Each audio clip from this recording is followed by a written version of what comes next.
दोस्तों बीते दिनों आरजेडी ने अपने 22 उम्मीदवारों की लिस्ट जारी की, जिसमें एक चीज देखा जा रहा है। इस 22 उम्मीदवारों में 11 ऐसे उम्मीदवार हैं जो पहली बार चुनाव लड़ रहे हैं। जी हां, भाजपा के तर्ज पर जो है आरजेडी ने भी युवा नए चेहरों को मौका दिया है, जिसमें 11 ऐसे उम्मीदवार हैं जो इस बार चुनावी मैदान में अपना डेब्यू करेंगे।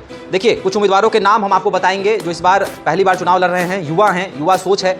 अक्सर तेजस्वी यादव अपने चुनावी सभाओं में कहते रहते हैं कि युवाओं को मौका मिलना चाहिए, युवाओं के लिए वह सोचते हैं, चाहे वह नौकरी हो या राजनीति में आना हो, तमाम तरह की चीज़ें हैं। और इस बार आरजेडी ने युवाओं पर भरोसा भी जताया है।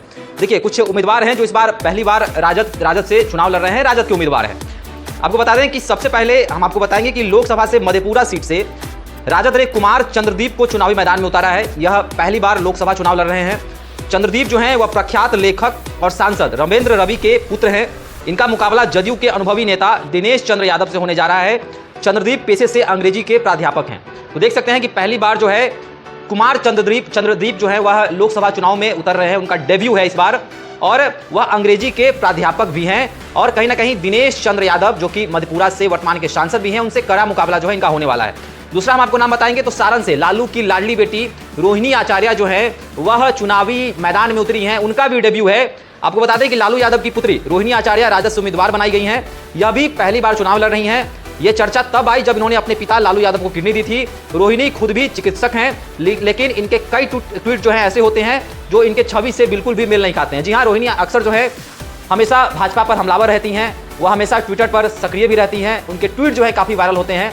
शब्दों का जो वह चयन करती हैं वो बहुत अच्छा होता है। और भाजपा पर लगातार वह लगभग 2 सालों से लगातार वह कटाक्ष करते आ रही हैं। और उनका ट्वीट काफ़ी वायरल होता है, शानदार उनका ट्वीट होता है, जो कि कहीं ना कहीं भाजपा भी इस ट्वीट से तिलमिला जाती है। तो पहली बार जो है लालू की लाडली बेटी चुनावी समर में है।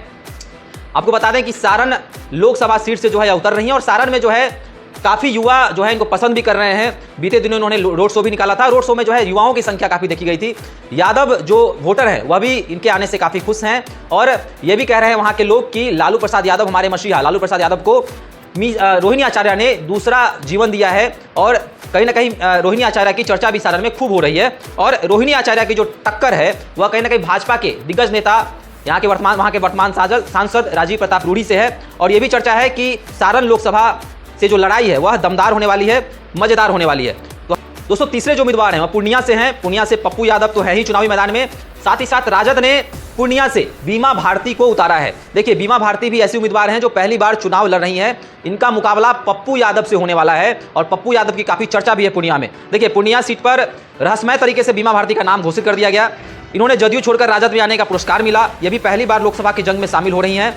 इनका मुकाबला जदयू के संतोष कुशवाहा और निर्दलीय प्रत्याशी पप्पू यादव से है। बीमा भारती अपने समय में कुख्यात अवधेश मंडल की पत्नी है। वही बक्सर लोकसभा से राजद ने, देखिए बीमा भारती की जब चर्चा हो रही है तो बीमा भारती पर कुछ बातें कर लेते हैं। बीमा भारती जो कि जदयू से आरजेडी में आई हैं, और ये खबरें भी चली थी कि आरजेडी ने उनसे सब कुछ फाइनल कर लिया था कि अगर आप हमारी पार्टी में आती हैं तो हम पूर्णिया सीट से आपको लोकसभा चुनाव में उतारेंगे। और फिर पूर्णिया सीट जो है वह राजद को जाता भी है और बीमा भारती को उम्मीदवार बनाया जाता है।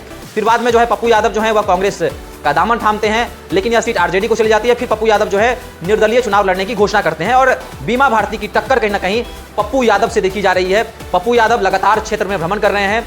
लगातार जो है सोशल मीडिया पर उनके वीडियोस वायरल हो रहे हैं, कैसे उनको समर्थन मिल रहा है, कैसे लोग पप्पू यादव के नारे भी लगा रहे हैं। बीते दिनों बीमा भारती के सामने ही पप्पू यादव के जिंदाबाद के नारे भी लगाए गए थे। तो कहीं ना कहीं पूर्णिया में जो है लड़ाई भयंकर है। बीमा भारती और पप्पू यादव जो हैं आमने सामने हैं। वहीं अगर बात करें तो बक्सर लोकसभा की, तो मिथिलेश तिवारी पर भाजपा ने इस बार भरोसा जताया है। मिथिलेश तिवारी भी जो हैं इस बार पहली बार चुनावी समर में उतरे हैं, उनका भी डेब्यू है। और बक्सर में भी जो है उनकी खूब चर्चा हो रही है।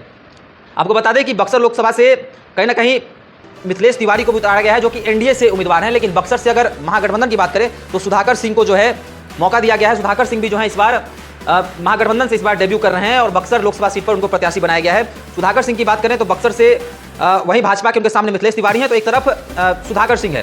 सुधाकर सिंह जो है प्रदेश अध्यक्ष, राजद के प्रदेश अध्यक्ष जगदानंद सिंह के बेटे हैं। ये तब चर्चा में आए थे जब इन्होंने नीतीश कुमार के ड्रीम प्रोजेक्ट कृषि रोड मैप को लूट का जरिया बताया था। तो ये भी बक्सर से डेब्यू है। मिथिलेश तिवारी का भी डेब्यू है और सुधाकर सिंह का भी डेब्यू है। वहीं सुपौल से बात करें तो सुपौल से नवादा तक राजद का जो प्रयोग है वो बीजेपी वाला ही रहा है। सुपौल लोकसभा से राजद ने चंद्रिका चंद्रहास को उम्मीदवार बनाया है।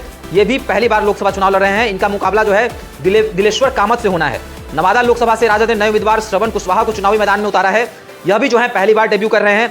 इनका मुकाबला जो है भाजपा के विवेक ठाकुर से। विवेक ठाकुर भी जो है वो पहली बार ही चुनाव लड़ रहे हैं। तो कहीं ना कहीं नवादा सीट पर भी श्रवण कुशवाहा हो या फिर विवेक ठाकुर हो, इनका पहला लोकसभा चुनाव है। ये चुनावी मैदान में पहली बार उतरेंगे और कहीं ना कहीं चर्चा नवादा सीट को लेकर भी हो रही है। एक तरफ गुंजन सिंह भी हैं विवेक ठाकुर के सामने, जो कि कहीं ना कहीं भूमियार वोट काटेंगे, और यह चर्चा भी हो रही है कि विवेक ठाकुर के सामने चिंता का विषय गुंजन सिंह बने हुए हैं। तो एक तरफ जो है आरजेडी से कहीं ना कहीं आपको बता दें कि श्रवण कुशवाहा को उम्मीदवार बनाया गया है, और यह भी चर्चा है कि श्रवण कुशवाहा के सामने बागी नेता विनोद यादव हैं, और विनोद यादव और श्रवण कुशवाहा का वोट विनोद यादव काट सकते हैं और विवेक ठाकुर का वोट जो है वह गुंजन सिंह काट सकते हैं। तो कहीं ना कहीं ये तमाम जो उम्मीदवार हैं या पहली बार लोकसभा चुनाव में उतर रहे हैं। वहीं अररिया लोकसभा से बात करें तो राजद ने शहनवाज आलम को उतारा है। ये भी पहली बार लोकसभा चुनाव लड़ रहे हैं।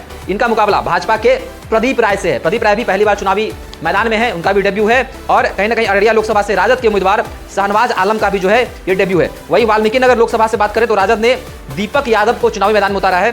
इनका मुकाबला जो है जदयू के सुनील महतो से है। यह भी पहली बार चुनाव लड़ रहे हैं। वहीं अगर बात करें शिवहर लोकसभा, बिहार का सबसे छोटा जिला कहा जाता है, शिव की नगरी कहा जाता है, और शिवहर में भी जो है कहीं ना कहीं राजद ने ऐसे उम्मीदवार को उतारा है जो कि पहली बार चुनाव में। रितु जायसवाल काफी चर्चित मुखिया हैं, राष्ट्रपति से सम्मानित भी हुई हैं, और रितु जायसवाल को राजद ने टिकट दिया है। रितु जायसवाल की काफी चर्चा भी है शिवहर में। तो शिवहर में उनके सामने लवली आनंद होंगी और कांटे की टक्कर होने वाली है। शिवहर लोकसभा में इसको लेकर चर्चा है कि रितु जायसवाल जो है शिवहर जीत रही है, यह भी चर्चा है। उनके पति जो है आईएएस भी रहे हैं। तो आपको बता दें कि रितु जायसवाल जो है पहली बार चुनाव लड़ेंगी।